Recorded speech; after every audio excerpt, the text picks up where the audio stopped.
ఈ chicken pox వలన pneumonia develop అయినట్లయితే, న్యూమోనియా అంటే విపరీతమైన దగ్గు, ఆయాసం మరియు విపరీతమైన గల్లబడతా ఉండడం, శ్వాస తీసుకోవడానికి ఇబ్బంది వస్తూ ఉండడం, ఇటువంటి లక్షణాలు ఉంట్లయినా, లేదంటే ఈ చికెన్ పాక్స్ వచ్చినప్పుడు, ఈ చికెన్ పాక్స్ లేదా అమ్మవారు వచ్చినప్పుడు ఈ ర్యాష్ అనేది కంటికి నల్లగుడ్డు, దాన్ని కార్నియా అంటారు, కార్నియాకి వచ్చినట్లయితే చూపు పోయే ప్రమాదం ఉంటుంది.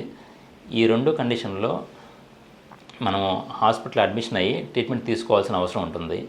లేదు కొంతమందిలో ఈ వెసికల్స్ అనేవి నోట్లో కానీ తీసుకున్న ఆహార వాహికలో రావడం వలన ఫుడ్ తీసుకునేదానికి ఫుడ్ కానీ లిక్విడ్స్ తీసుకునేదానికి చాలా ఇబ్బంది పడుతూ ఉంటారు. సివియర్ డిహైడ్రేషన్ రావడం కానీ కిడ్నీ సంబంధించిన ఇబ్బందులు వచ్చే అవకాశం ఉంటుంది.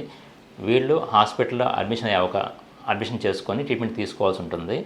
మరియు severe debilitating conditions like kidney disease ఉండి డయాలసిస్ చేస్తున్న వాళ్ళు కానీ, లేదంటే కార్డియాక్ సంబంధించిన ఇబ్బందులు ఉన్నాయి వాళ్ళు ట్రీట్మెంట్ తీసుకున్న వాళ్ళలో ఈ అమ్మవారు వచ్చినప్పుడు సివియర్ డిహైడ్రేషన్ వచ్చే అవకాశం ఉంటుంది, కాంప్లికేషన్ వచ్చే అవకాశం ఉంటుంది. వీళ్ళు హాస్పిటల్లో అడ్మిషన్ అయ్యి ట్రీట్మెంట్ తీసుకోవాల్సిన అవసరం ఉంటుంది.